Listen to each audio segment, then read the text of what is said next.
एक समय था जब यूपी हमेशा धधकती रहती थी, जब यूपी में दंगा करना मामूली बात थी। अगर आज यूपी का ऐतिहासिक पन्ना पलटने की कोशिश की जाए तो पता चलेगा कि यूपी की फिजा में अराजकता किस तरह से घुल मिल गई थी। लेकिन समय का पहिया बदला और फिर 19 मार्च 2017 को यूपी की कमान योगी आदित्यनाथ के हाथ में आ गई। योगी के हाथ में यूपी की कमान आते ही उन तमाम लोगों के चेहरे का रंग फीका पड़ गया जो यूपी में अपना राज कायम करना चाहते थे। कमान संभालते ही योगी का मिशन ही बन गया यूपी से गुंडा राज को खत्म करना। और आज यही वजह है कि यूपी के घर घर में एक बच्चा भी जानता है कि सूबे का मुखिया कौन है। अब तो यूपी में लोग बुलडोजर के नाम से खौफ खाते हैं। योगी के संकल्प ने आज यूपी से गुंडा राज को न सिर्फ उखाड़ कर फेंक दिया बल्कि यूपी की जनता को एक नई उम्मीद भी मिली। यही वजह है कि देश के गृह मंत्री अमित शाह ने भी खुद को मुख्यमंत्री योगी आदित्यनाथ की तारीफ करने से नहीं रोक पाए और मोर्चा संभालते हुए तमाम विपक्षी नेताओं को घेरने की कोशिश भी की। बता दें कि सहारनपुर में मां शाकंभरी यूनिवर्सिटी के शिलान्यास के कार्यक्रम के दौरान यूपी को गुंडा माफियाओं से मुक्त कराने को लेकर मुख्यमंत्री योगी आदित्यनाथ की पीठ थपथपाई। शाह ने कहा कि योगी जी के नेतृत्व में यूपी से माफिया और गुंडों का राज खत्म हो गया। साथ ही हत्या, लूट की घटनाएं भी काफी कम हो गई। आगे और क्या कहा, चलिए आपको सुनाते हैं।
इस दौरान गृह मंत्री अमित शाह ने न सिर्फ गुंडा माफियाओं की बात उठाई बल्कि पलायन का भी मुद्दा उठाते हुए अखिलेश यादव को खूब सुनाया।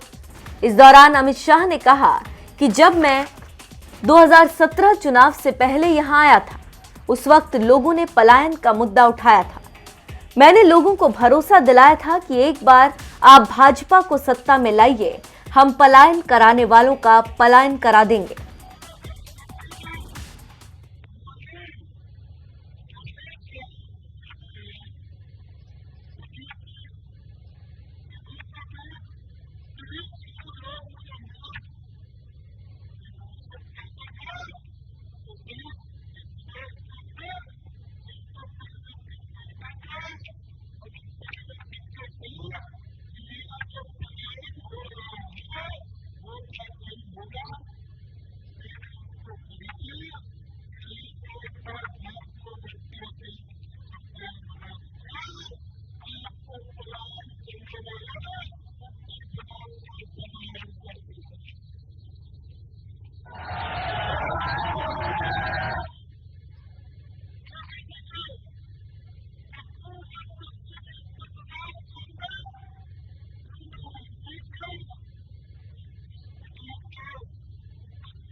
खैर, अमित शाह ने अपने भाषण से अखिलेश यादव को हर एक मुद्दे पर घेरने की कोशिश की और साथ ही ये भी बताया कि यूपी की जनता किस तरह से बदलाव चाहती थी।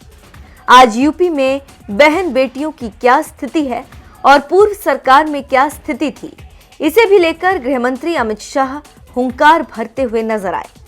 इस दौरान उन्होंने पूर्व मुख्यमंत्री अखिलेश यादव पर जुबानी हमला बोलते हुए कहा कि अखिलेश जी कहां से चश्मा लाए हैं, उन्हें विकास के काम नहीं दिखते हैं। उन्होंने कहा कि जब अखिलेश यादव सीएम थे तब तंज कसते हुए कहते थे कि मंदिर बनाएंगे लेकिन तारीख नहीं बताएंगे। आज मोदी योगी के प्रयास से अयोध्या में भव्य राम मंदिर का निर्माण हो रहा है। आगे उन्होंने और क्या कहा, चलिए सुनाते हैं।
चलते चलते आपको बताते चले कि योगी के यूपी में कितने प्रतिशत अपराध घटे हैं। बकायदा इसका ब्यौरा गृहमंत्री अमित शाह ने दिया। उन्होंने बताया कि योगी जी के शासन में डकैती की घटनाओं में 70% की कमी आई, लूट में 69% की, हत्या की घटनाओं में 30%, बलवा में 33% और दहेज हत्याओं में 22.5% की कमी आई। खैर, आज इस बात से इनकार नहीं किया जा सकता कि उत्तर प्रदेश योगी के राज में आज सच में उत्तम प्रदेश की राह पर नजर आ रहा है। बहरहाल, जाते जाते आपको अमित शाह और सीएम योगी के बयान के साथ छोड़ जाते हैं। सुनिए और अपनी राय कमेंट बॉक्स में जरूर दीजिए।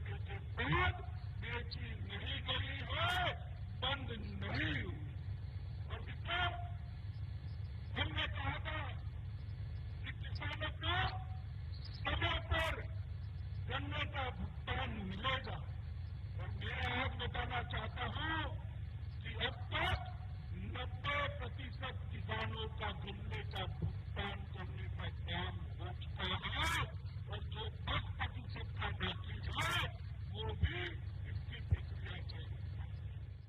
भाइयों बहनों, ये वही उत्तर प्रदेश है जिस उत्तर प्रदेश में हर दूसरे दिन एक बड़ा दंगा होता था। ये वही उत्तर प्रदेश है जहां पर व्यापक अराजकता थी, जहां बहन बेटियों की इज्जत सुरक्षित नहीं थी, गुंडे सत्ता का संरक्षण पाकर के गरीबों को, व्यापारियों को, आम नागरिकों को प्रताड़ित करते थे। और आज हम कह सकते हैं जब हमें 2 वर्ष का कार्यकाल करने का अवसर उत्तर प्रदेश के अंदर प्राप्त हुआ है, आज उत्तर प्रदेश के अंदर गुंडे या तो जेल के अंदर हैं या इस दुनिया से ही विदा हो चुके हैं। जो गुंडे सत्ता का दुरुपयोग करके गरीबों को प्रताड़ित करते थे, व्यापारियों को पीड़न करते थे, गुंडा टैक्स वसूली करते थे, वे गुंडे आज गुंडा टैक्स नहीं वसूली कर सकते। आज वे गुंडे या तो जेल में हैं या फिर दुनिया से बाहर कहीं दूसरे लोक की यात्रा पर चले गए हैं। और इसलिए भाइयों बहनों, विकास और सुशासन की इस व्यवस्था को सुदृढ़ हम लोग इसलिए करने में सफल हो रहे हैं क्योंकि हम सबके सामने एक योग्य आदर्श के रूप में, एक मार्गदर्शक के रूप में इस देश के यशस्वी प्रधानमंत्री श्री मोदी जी हैं। श्री नरेंद्र मोदी जी का यशस्वी नेतृत्व इस देश को मिला है। स्वाभाविक रूप से चुनाव मोदी जी को प्रधानमंत्री पद के रूप में पुनः लेके आना है और इसलिए जो कार्य सपा बसपा कांग्रेस के लिए नामुमकिन था वह आज मुमकिन हुआ है। कांग्रेस सपा बसपा के समय में गरीब को छत मिलना नामुमकिन था, एक गरीब को शौचालय मिलना नामुमकिन था, एक गरीब को रसोई गैस मिलना नामुमकिन था, एक गरीब को विद्युत का कनेक्शन मिलना नामुमकिन था, एक गरीब को छात्रवृत्ति मिलना नामुमकिन था। आज वह मुमकिन हुआ है